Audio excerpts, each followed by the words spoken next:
नमस्कार। आज जिस महत्वपूर्ण विषय पर मैं आप लोगों के समक्ष हूँ वो विषय है संविधान की समीक्षा। बार बार ये बात उठती रही है और जो संविधान के पक्षधर हैं, जो लोग संविधान का पक्ष लेते हैं, वो ये बात बार बार कहते हैं कि ये देश संविधान से ही चलता है और इस देश को जो चलाने वाला तंत्र है वो संविधान ही है। मैं इस बात को मानता हूँ और मैं इस बात से कुछ देर के लिए एग्री हो जाता हूँ, सहमत हो जाता हूँ।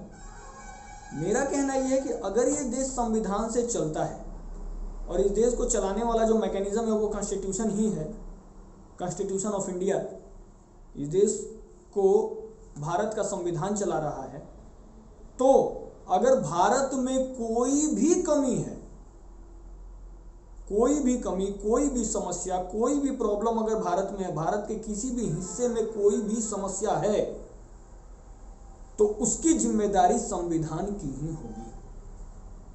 पहला विषय। तो ये बात स्पष्ट हो जाती है कि अब हमको इस संविधान पे समीक्षा करने की आवश्यकता है। क्यों?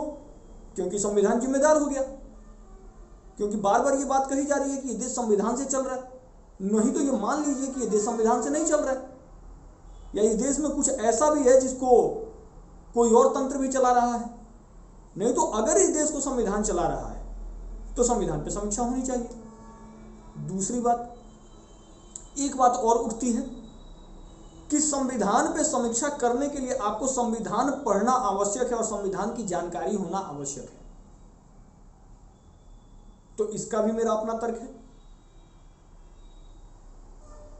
इस देश में रामायण पे, वेद पे, महाभारत पे, उपनिषद पे, पुराण पे, अन्य ग्रंथों पे, कई ग्रंथों को तो जला तक दिया जाता है। इस देश पे सारे ग्रंथों पे समीक्षा हो जाती है बिना उसको पढ़े। इस देश में ऐसे भी लोग हैं जो रामायण को गाली तक दे देते हैं, महाभारत को गाली तक दे देते हैं, वेदों को गाली तक दे देते हैं, पुराण उपनिषदों को गाली तक दे देते हैं, मनुस्मृति जैसे ग्रंथों को जला तक दिया जाता है बिना पढ़े हुए। बिना पढ़े हुए उन ग्रंथों की समीक्षा हो जाती है जो संविधान से लाखों वर्ष पुराना है। अगर शास्त्र को प्रमाण माने तो, ना माने तब तो कोई बात ही नहीं है। उन ग्रंथों से लाखों, संविधान से लाखों वर्ष पुराने जो ग्रंथ हैं, और लाखों वर्ष हम ना भी माने तो इतना तो मानना ही पड़ेगा कि संविधान से पुराना है, क्योंकि संविधान तो कब, 26 जनवरी 1950। ब्रिटिश के समय में भी रामायण था, महाभारत था, सारे ग्रंथ उपलब्ध थे। मुगलों के काल में भी रामायण महाभारत सब कुछ था, बौद्धों के समय भी रामायण महाभारत सब था। तो संविधान तो अभी का आया है। तो जब उन ग्रंथों की समीक्षा जो उससे पहले से भी सुलभ थे, उनकी समीक्षा हो जाती है, आलोचना हो जाती है, बुराई हो जाती है, वो भी बिना पढ़े हुए। ऐसा कोई भी नहीं है इस देश में जो ये कह दे कि मैंने ये सारे ग्रंथ पढ़ लिए हैं, रामायण पढ़ लिया है, मनुस्मृति मैंने पढ़ ली है और तब मैं मनुस्मृति को जला रहा हूं। तो जब उन ग्रंथों की समीक्षा, उन ग्रंथों की आलोचना बिना पढ़े हुए हो जाती है, तो संविधान को बिना पढ़े हुए उसकी आलोचना, उसकी समीक्षा क्यों नहीं हो सकती है? पहला प्रश्न। नहीं तो यह बात स्पष्ट हो, यह बातें सरकारें स्पष्ट करें कि अगर आप किसी भी ग्रंथ, किसी भी सब्जेक्ट की समीक्षा करते हैं तो उसको पूरा पढ़िए। ये बातें स्पष्ट होनी चाहिए, तब तो हम संविधान को पढ़ के संविधान की समीक्षा करेंगे। हम तो बस इतना जानते हैं कि संविधान के पैरोकार ये कहते हैं कि ये देश संविधान से चलता है, हम उसकी समीक्षा कर रहे हैं कि ये देश संविधान से नहीं चल रहा है। या तो ये देश संविधान से चल नहीं रहा है, या तो इस देश को संविधान चला नहीं पा रहा है। दो बातें हैं, दोनों में भेद है। या तो ये देश संविधान से चल नहीं रहा है, या इस देश को संविधान चला नहीं पा रहा है। आपको दो में से एक बात तो माननी पड़ेगी। या तो आप ये मान लीजिए कि देश में सब कुछ ठीक है, आप ये भी मानने को तैयार नहीं है, गरीबी खत्म नहीं हुई जिसकी बात बार बार कही जा रही है, भूखमरी खत्म नहीं हुई, जिस असमानता को खत्म करने के लिए संविधान बना था वो असमानता और बढ़ गई है। तो एक ऐसा क्लॉज जिसके लिए संविधान बना था, जिस उद्देश्य की प्राप्ति के लिए संविधान बना, वो उद्देश्य पूरा कहां होगा? जब उद्देश्य ही पूरा नहीं हुआ तो फिर तो संविधान पे समीक्षा होनी चाहिए। अगर उदाहरणतः किसी व्यक्ति को एक घर बनाने का कॉन्ट्रैक्ट दिया गया है, 2 महीने का टेंडर है उसका, 2 महीने का कॉन्ट्रैक्ट है उसका कि आपको 2 महीने में घर बना के दे देना है, और 2 महीने में उससे घर नहीं बन पाया, तो हमको ये मानना पड़ेगा कि उस व्यक्ति में वो सामर्थ्य नहीं है कि वो 2 महीने में वो घर बना सके। तो जिस उद्देश्य की पूर्ति के लिए संविधान बनाया गया था, अगर उद्देश्य पूर्ण नहीं हुआ है तो उसके लिए पूर्ण रूप में संविधान जिम्मेदार है। तो मेरा विषय यही है कि इस देश में संविधान पे समीक्षा होनी चाहिए और जरूरत पड़े तो संविधान की आलोचना भी होनी चाहिए, क्योंकि इस देश में उन ग्रंथों की भी आलोचना हुई है जिनको समाज के बड़े वर्ग ने पढ़ा ही नहीं है। दूसरी बात यह कही जा रही है कि संविधान को पढ़ना चाहिए, तो मैं संवैधानिक रूप से यह प्रश्न पूछ रहा हूं, क्या संविधान हमारे पाठ्यक्रम का हिस्सा है? तो हमारे एक मित्र हमको बता रहे थे कि संविधान जो है 8वीं 9वीं में एज अ सिलेबस है, कॉन्स्टिट्यूशन ऑफ इंडिया।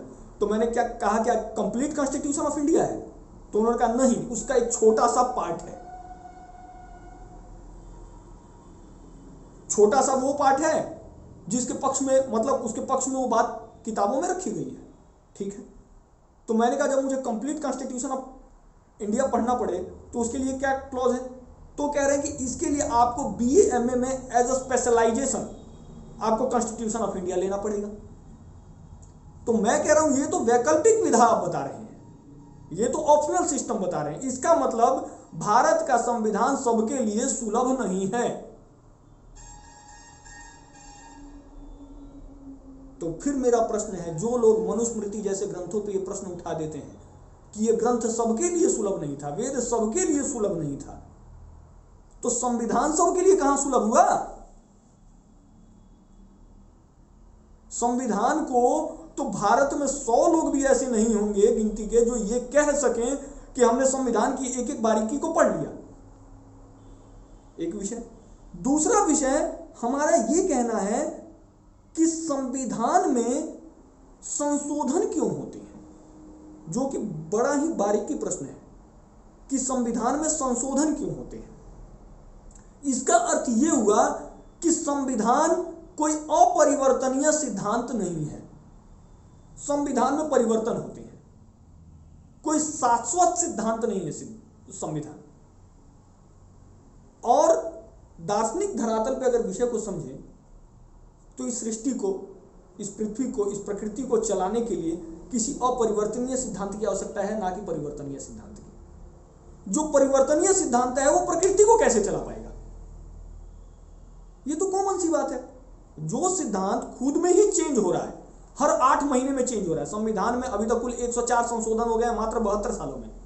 इसका मतलब हर 8 महीने पे एक संशोधन। तो जिस सिद्धांत में 8 महीने में संशोधन हो जाए वो प्रकृति को कैसे चला सकता है जो कि शाश्वत है?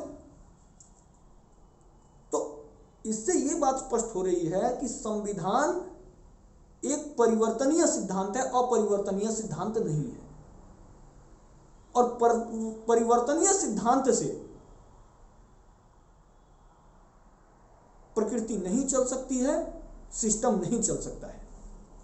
आपको एक सिद्धांत तो ऐसा देना ही पड़ेगा जो कि अपरिवर्तनीय हो, तो फिर उस पर दार्शनिक धरातल पर चर्चा होगी और इन्हीं आधारों पे इस देश में बार बार बार बार बार बार संविधान पे समीक्षा होगी और जरूरत पड़ेगी तो संविधान की आलोचना भी होगी।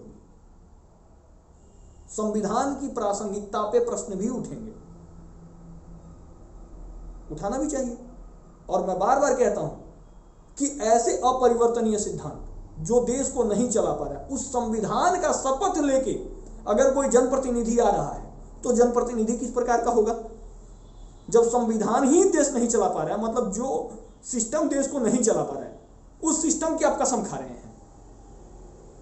मैं देश को नहीं चलाने वाले सिस्टम की कसम खा के कहता हूं कि मैं देश चलाऊंगा।